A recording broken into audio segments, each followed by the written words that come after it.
Hello and welcome to Frontline Special Conversations.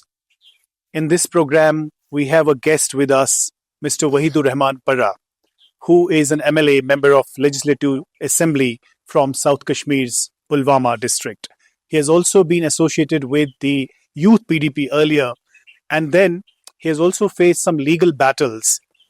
First, he won the DDC elections, and then he also fought assembly elections and won from the Pulwama constituency, and has been vocal on many important issues, including the issue of reservation and other issues. Welcome, Waheed, to the program. Thank you. Waheed, first, we want to talk about your legal battles. You are still fighting some battles, and recently, the Jammu and Kashmir High Court has now allowed you to travel beyond the territory of Jammu and Kashmir. How relieved you are, first, because of your legal fight, and what are the other battles that you're fighting simultaneously? I think I'm facing currently, UAPA, and this is like a stringent terror charges under two courts, one in Jammu and another in Srinagar. And then I'm fighting three more cases in the High Court to challenge those charges.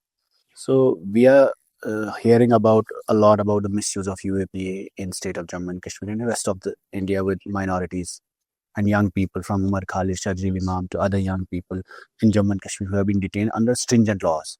So this is a terror law which has been put on people who are vocal or critical to the government currently in center.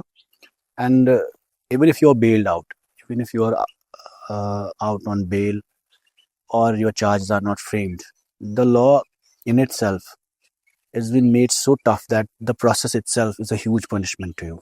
So one, you will have to produce yourself in the court continuously, even if after the bail. So I have been bailed out in the charges. The charges are under question. The charges are being watched by High Court for caution. But despite that, you cannot move outside the territory without the permission of court or the... So is it that you have to first inform the local authorities? You have to take permissions. You have to take permission for every moment you are moving outside the territory, number one. Secondly, then after every 10, 15 days, you have to present yourself for hearings. The process is such tough that for every hearing, you have to make sure you are in court. If you're not, then it has a bearing on your bail. So I also wanted to ask you that once you were facing this ban of not traveling beyond Jammu and Kashmir, we know that your father was unwell and then he passed away and he was being treated in Delhi. And then I think one of your nephews who was also not well and lost his life, unfortunately. So how was this personal experience for you, not being able to be with your loved ones because of this ban? I think we've been hearing in Kashmir, that everything personal is also political here. So to explain it, I think jail, cases and UAPA, PSA, all these things bring the pain of Kashmiris more closer to you. So you understand how people are going through or have gone through in the past many decades. So it's very easy for government in the name of law and order and peace to detain people. But it destroys lives. It destroys your entire normalcy of a family. It destroys happiness. And it has a huge bearing that for decades, the family takes time to recover from the trauma, from the shift you put in their lives. So once I faced all these things personally, because I was from a mainstream political party, PDP, and I have no connections with separatism, militancy, or stone pelting. As a youngster in mainstream, I was involved like engaging young people, trying to shift them from violence to non-violence. But when you undergo this whole process yourself, then you understand that how difficult actually the transformation is and how difficult it is for every young Kashmiri to actually stay in a normal circumstances, that even if he wants to stay away from the circumstances of conflict, there's an ecosystem that pushes you to be part of it. And in the name of dismantling terror ecosystem, this is being done. In the name of mainstreaming, it is being done. In the name of national interest, this is being done. The truth is that young people are pushed into such circumstances because there's so much of trust deficit that these agencies, security agencies, have towards the young people. Or everything has been incentivized in terms of numbers. Kashmiris have become statistics for the security state. So peace is a statistics. The elimination of militant is a statistic. The detention under PS is a statistic. The number of yatris and tourists is a statistics in the end of the day. Similarly, the number of people detained under PSA and UAPA in jails or detainees or OGWs, every profiling has become numbers. So nobody applies mind on ground that we are dealing with lives. We have to be compassionate. We have to show empathy to the people who are facing this conflict for no fault of theirs. So I think because the circumstances are as such that one generation was pushed into militancy from 1987, another generation into drugs and depression, and now if our generation is also facing the same crisis, that even if we don't want to be part of this whole ecosystem of violence, that somehow or other how that the government itself is refusing that you are even if you are in a university or in a college, you people are getting profiled. Even if you are in mainstream parties, people are getting profiled all over Kashmir. So I think it's a very painful exercise, because we were someone like who wanted to be very clearly like to be part of the larger mainstream India, and would always relate to the Constitution of India So or to Wahid, the you tell me, constitutional you condition. also headed the Jammu and Kashmir Youth Services and Sports, and in that capacity also, even in the year 2016, when there was massive agitation, people were being blinded with pellets. There was a lot of violence, and even then, Home Minister Rajnath Singh showered praise on you when you gathered around 3,000 people in the indoor facility in Srinagar.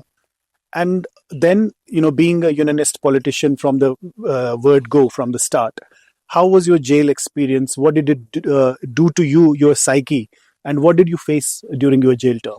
I think it's full of indignity. When you're handcuffed, when you're arrested, when you're questioned, when you're tortured, or when you're interrogated, the whole process brings a lot of indignity. The whole idea is to belittle you. The whole idea is to that you Were you question. treated in that manner, that you were like grilled? Were you also like, what I did think the happen to you? process is such that even if the process is such that you have to undergo the process of indignity. Your clothes are taken away. Your entire body is frisked. Your private parts are touched without your permissions, and you have to stay in dark rooms in minus temperatures. You have to stay out without sunlight, without a proper room which has a ventilation or even light. So I think you crave for small things in those cells, in those dark rooms. So I have seen life in a cell for a month almost without electricity, without light. I have seen life in a mm, confined cell, isolated cell where it was a freezing temperature. The- And then we see cells which are like under in the basement, underground cells. Underneath, So it's very painful exercise that people undergo, and that India's criminal justice system, despite having such a big democracy, that India's criminal justice system has not evolved or reformed.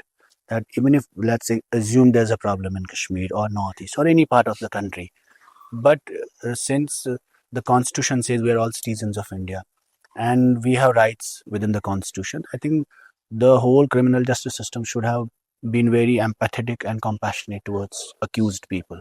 But we go under through a process, even when we were not, I was not a terrorist, I was not a militant, I was not a stone pelter, but I had to face the worst uh, you uh, faced allegations of wo- terror funding. You faced allegations of supporting these people who were like armed. You faced other allegations of instigating. My question again is, what did it do to your psyche, being from a unionist camp and being showered praise by Rajnath Singh? What did it do to your psyche I as think a it brings you closer to the pain of Kashmir, and you realize things very personally, not politically. You realize things very intimately, that how does it feel when somebody's house is attached? How does it feel when somebody's family is being raided? How your friends are being raided for no fault of theirs or yours? And how does it feel when somebody's clothes are ripped? Somebody's frisked without his permission. What is the feeling of Were you indignity? stripped naked? Yes, I You was were. also, and also that too in a very premier sort of investigating agency, which should not have done. So I think not just So stripped naked. now, with this Jammu and Kashmir High Court's order, do you see this as some kind of a vindication, or like the your how you place faith in judiciary, for example? Is there some institution that you see is still working? No, I came from as an accuser in under UAP. I came from also from a political party which has been in power. Mm-hmm. So for me, like there was a former chief minister, Mahabadi, continuously advocating Mm-hmm. my innocence. Then there was a political party supporting it. Then we had a very strong legal team. Mm-hmm. Sharik Riaz is Yes, handling your case. Sharik Riaz was my lawyer. Mm-hmm. Then in Jammu also, we had a very strong lawyer. I went to Supreme Court thrice. I challenged my charges in High Court thrice. But for a normal prisoner or accuser, it's not easy. In any way, like the faith on judiciary is on a very shaky ground when it comes to Kashmir or a Kashmiri Muslim. So I think a lot of people cannot afford lawyers. They do not afford the process of justice, and that's why they give up, and they have to end up in being in jails for years. So I think it's very difficult the way someone from outside sees and how a prisoner sees this entire situation. So people face stringent laws, very inhuman treatment they have to face, and a lot of times they cannot afford the course of judiciary or judicial intervention because it's very expensive also, and it's not like you can easily. There are people who don't know how to go to a lawyer. So you also talk about these silent burdens that you carry. Can you explain a bit more? What are these silent burdens? I think even like I saw young people who do not want to be part of it, who do not want to be part of violence, stone pelting, militancy. Circumstances may have forced them, but they want to come out of it. They want to normalize their lives. They want to be with their family. Like I wanted to support my father at the verge of his, like he was on the deathbed and he needed me to be with him. But even if it was my last and only important duty, but I could not fulfill his. So these things bring a lot of trauma uh, uh, into your lives, and it stays. And this is what is called what is a Kashmiri sentiment. The sentiment is all these personal injuries that Kashmiris have inherited from last 3-4 decades of violence, and that's the trauma which stays with the people of Jammu and Kashmir, that they do not want, they don't feel there's a closure to the pain and agony they have faced. And these things have a ramification, and I think uh, where the solution lies is that government should have been very compassionate. There should have been healing with these families, not to see them through a constant surveillance, sort of you only want to monitor and put them under surveillance and create a lot of trust deficit with these families who are already broken. Their support system is broken, financial systems are broken, their family cohesions are broken. When they come out of these cases, it's already like decades are gone. So they don't they don't offer anything to their own families, which adds to their own miseries. So I think conflict has a very personal cost on all of us, and we are paying it, whether we are part of it or not. We are still suffering, all of us. So, Waheed, another question that I wanted to ask you was about the recent by-elections that your party won from Budgam, which has been the bastion, the stronghold of the national conference from so many decades. Um, I mean, one way of looking at it is that it somehow signifies, from your point of view, that it is some kind of a revival for your party. But on the other hand, there have been some other factors, responsible for the victory in Budgam. For example, Ruhullah Aga Sayyid Ruhullah Mehdi openly deciding not to campaign for his party. And there were other issues that he spoke about, that National Conference government, whatever it promised it in its manifesto, has not been able to achieve even 20% of the promises that were made in the manifesto. But how do you see this victory?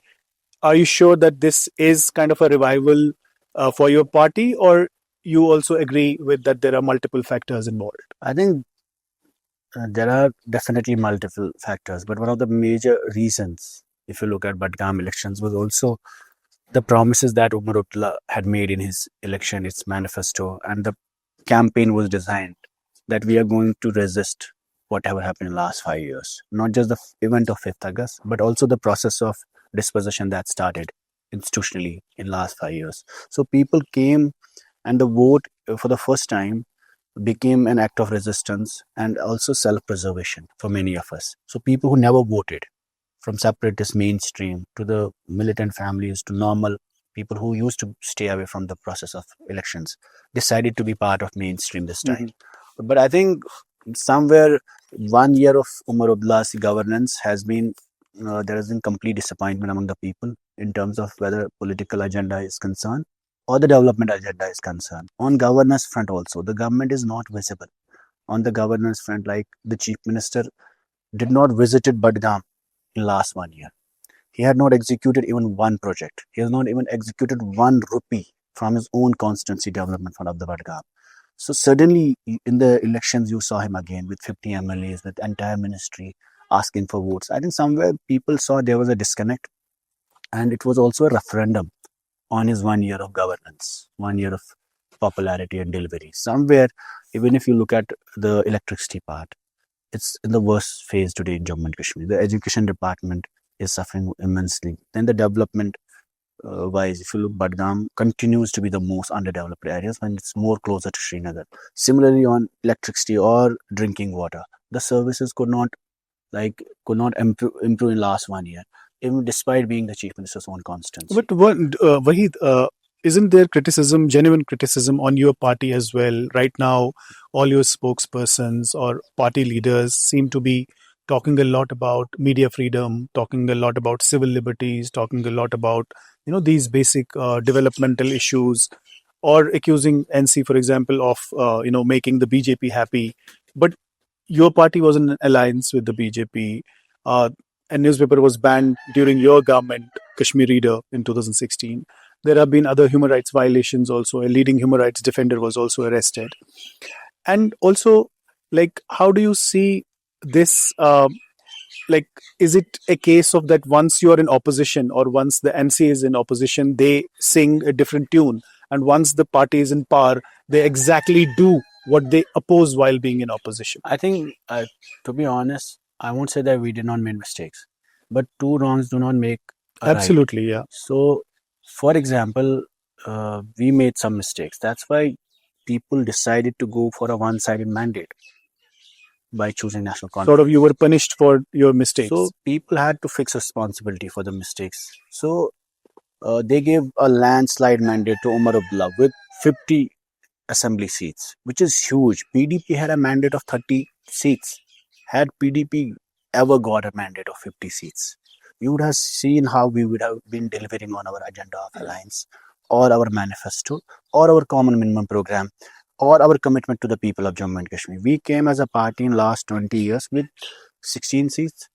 I think 16, 21 and 28. And now you were reduced to 3, now you're 4. Exactly. 28 seats in 20 years. This party has seen where you saw PDP with 16 seats banning SOG, banning ICMAN, banning task force, stopping extrajudicial killings that used to happen, fake encounters. This was huge steps, and how police was institutionalized in 2002, like how there was a system put in place. The point I'm trying to say that we, with small mandate, try to switch alliances with every party in the center. In 2008, it was Congress. We tried to create an alliance and started working with Manmohan Singh and Mufti Saab, tried to create some sort of solution to the problem of Kashmir and to the problems of Kashmiris, whether it's Pani, Sadak, Bijli, Berozgari, or the dignity and identity of people of Jammu and Kashmir, which talks about the relation, socio-economical relation between two divided Kashmirs. That how Kashmir and Muzaffarabad will have social integration, economic integration, how the cross LOC trade was allowed. So we never saw PDP's mandate for mere governance. We saw it to address the aspirational part of it. We saw somewhere PDP went in alliance with BJP, which a lot of people in Kashmir and rest of the country also questioned.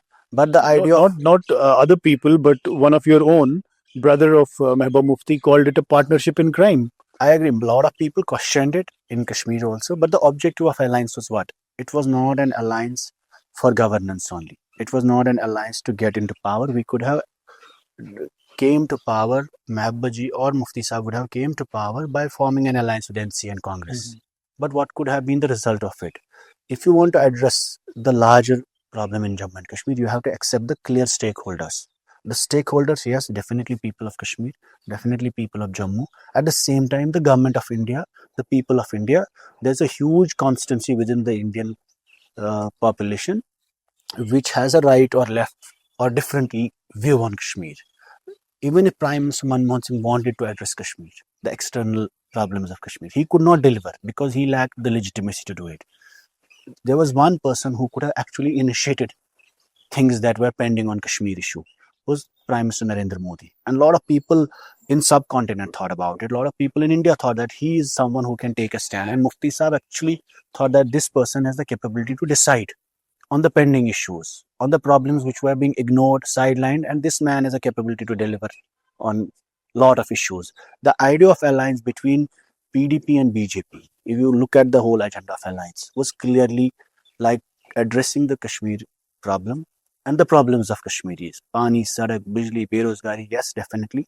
At the same time, addressing the larger, when you talk about political prisoners, detentions, cases, when you talk about opening borders with Muzaffarabad and Kashmir, or the larger relationship between two hostile countries. But being in power for nearly 3 years or more than 3 years from 2015 to 2018, so don't you think that whatever the motive behind the alliance would have been, but in the end it proved to be a political suicide for your party from coming crashing down from 28 to 3, and also it was an unholy alliance which a lot of critics are pointing out. I think if you look at Kashmir, we should not see Kashmir. The problem of Kashmir is not born in 2014 or 2019. We have seen a prime minister, we have seen our own constitution, election commission, Supreme Court, and still the problem persisted. And then we saw government with absolute mandate, whether it was Farooq Saab, Sheikh Saab, Umar Saab. They used to have absolute brute mandates. And they're the one who overseen the whole bloodshed in Jammu and Kashmir. 1 lakh people lost their lives. It's a time when you had constitution, when you have statehood, chief ministership, prime ministership, you have all sort of. You mean the special status was in place? Everything was in place. You had own police, own chief minister, own institutions. But then Kashmiris will continue to protest. The reality is that we clearly try to address the real problem. That what is stopping the solution? What is stopping the permanency of peace? What is stopping the sustainable peace process in Jammu and Kashmir? So for that, we clearly understood that yes, BJP has a sentiment in country. This is a Hindu majority country, and the majority of the Hindus in this country have shifted towards the right-wing politics. So we decided to coexist in that politics and try to find solutions for Kashmir. The only time Kashmiris had an alliance, 2014 is not an alliance, it's an arrangement. Because the whole India has reshaped its politics today. India as a country is changing in many ways. There's a transition in this country happening. Alliances of 1947 is the only alliance when Kashmiris had a right to do an alliance. And this was an alliance when Kashmiri leadership, that time Sheikh Mahmudullah, decided to move with this country. And after that, every alliance has been for arrangements, for governance or political reasons or administrative reasons. Today you have a country where BJP, Narendra Modi has been Prime Minister for like 15 years now, 3 times elected. And you do not see alternatives emerging still. So as a Kashmiri political party, PDP, pragmatically saw that what is it possible? Should we talk to a party in Delhi which cannot deliver on Kashmir or a party which will deliver on Kashmir? So you had negotiation chances with BJP and we tried our level best. We set an agenda of alliance. The agenda of alliance did not work because there was the problems came from another side. You had agitation that time going on. You had huge stone pelting militancy, trans-border problems coming up. So the other side was not willing to engage somewhere in many. For example, Mahabbaji initiated ceasefire with militants. There was no response. The Ramzan ceasefire? Then Mahabbaji also started this amnesty program of stone pelters. 12,000 young people were dropped from their charges, unlawful charges, which is totally impossible thinking. So Waheed, let me stop you here. I want to bring your attention to another important issue of reservation. But before that, I also wanted to ask you is that once you fought this election of DDC, District Development Council elections, and you won, but you were not allowed to take oath. And then while reading some of your newsletters by the name of Speak Up, there two words come up, like two phrases. One is the dispossession and disempowerment. So, first winning an election and not being allowed to take oath, and then being an MLA right now, and then also facing a jail term and 5 years long legal battles. Uh, how do you explain these two words, dispossession and disempowerment, being a unionist? I think there's no doubt about it that there's a push to take people out of system politically, administratively, and in terms of even when you talk about reservation, this is part of the sort of process where to take away meritorious educated people out of the system. And this is started before 1947. There were similar procedures adopted by Maharaja, and that's when Galansi Commission came, and the whole idea of Kashmir for Kashmiris movement started from this merit issue only. When in 1927, the idea of permanent residency also came exactly up. Around 100 years before. So the whole idea of Kashmir for Kashmiris came with this jobs and recruitment and merit issue that time also. And now after 2019, we clearly see there's a pattern geographically to isolate us, politically to isolate, disempower. But then the question for us is to what is the way forward for Kashmiris? Should we invest in violence and lose our young generation? We have tested this formula for almost 30 years and we lost 1 lakh people in the process and achieved almost the results are in front of us. See, Waheed, a politician is one who also has a foresight that what is going to happen, not what has happened in the last 30 years or what might happen in the next 10 years or next 30 years. So we were having a panel discussion on the same issue of reservation, and we had people, students representing various viewpoints who also were from reserve categories, ST1, ST2 and RBA, and then other also from the open merit, general category, who had like the main contention was that this issue is actually keeping young minds and who are very talented, but there are no jobs for them. There is once they compete in any competitive examination, but there is most of the seats according to the general category go to the reserved category, and reserved they also had their argument. So don't you see this strife that if young boys and young girls who are competitive, who come from far-flung areas, who come from cities and towns, and once they do all the hard work but there are no jobs, and they even after working so hard, it's very difficult for them to crack exams because of these very reasons. I think to be honest, like I'll call the whole idea of this whole reservation issue, it's a structural disempowerment. And what they're compromising is not just to punish us, the majority Kashmir region. They're also compromising the whole idea of merit. So if you're incentivizing non-meritorious students who are the meritorious and giving not just jobs, not just admissions, but you're also setting a new direction for this place. That you do not need to be meritorious, to be educated, to be hardworking, to set the future of this place. But will it not bring social strife in the it will time bring to a lot come? of strife, not just on Kashmir. It will bring strife intra-Kashmir, inter-Kashmir, because it is creating a huge anxiety and also creating new fault lines and Jammu, and then tribal community and Kashmiri non-tribal people. So I think, and it's not as simple as you see that this issue is also not about reservation only. If you look in depth, the whole idea, how the way reservation is being created and crafted, it's selectively to isolate Kashmiri speaking people. So being a political leader, what are you doing about it? What is your party doing about it? We have heard statements from like Aga Ruhullah, who represents the National Conference, and his own party has different ideas than his. But what are you doing? Because you come also from, we can still call you a youth leader. You're still in your 30s. So because you can relate to the problems of the youth.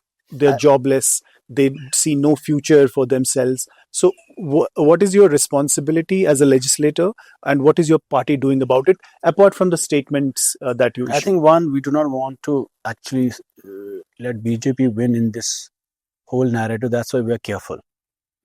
One of the reasons that a lot of political parties who are concerned about it are not vocal also is because they understand the larger design is also to create a strife in the communities. So you do not want a war with civil war within societies, within Kashmir, because that doesn't suit us politically. So this place has suffered so much. Now, so is it a double-edged sword of vote bank politics plus strife? It's a very sensitive thing, but at the same time that we are clear that the solution to reservation issue lies in reservation as per population. So you have to give pro rata reservation, Rationalization. which is a matrix applied universally, countrywide. There are Supreme Court rulings. Parameters. And one of the best things that, yes, definitely open merit should be respected, that the open merit should be the priority of every government. At the same time, that if there are economically weaker sections or there are other People living communities which need far-flung reservation, they should be areas. supported. But as per the population, that let's rationalize the whole idea of reservation and give pro rata reservation, which means reservation as per population. जितनी आबादी उतना आरक्षण. अगर कोई 10% के लोग RBA में है या एससी में है, एसटी में है, उन ईडब्ल्यूएस में है, उनको अपनी आबादी के हिसाब से अपनी रिजर्वेशन मिले. और जितने ओपन मेरिट में लोग है, उन्हें उसी डेमोग्राफिक प्रोफाइलिंग, डेमोग्राफी के हिसाब से उन्हें अपना हक मिलना चाहिए. I think that's the only acceptable solution. It doesn't annoy anyone. It will not create a strife within the communities. And it's a more scientific way of looking to address this problem. So within our party also, I think the whole idea of reservation पे काफी, like, it took us good time to understand the problem, understand the solutions also, and people are convinced from the top to bottom leadership that yes, it needs to be rationalized, and reservation has to be pro rata, and also that the government, we need to create a lot of awareness about this issue, and government has to address it as soon as possible. Thank you very much, Waheed, for speaking to Frontline. Thank you.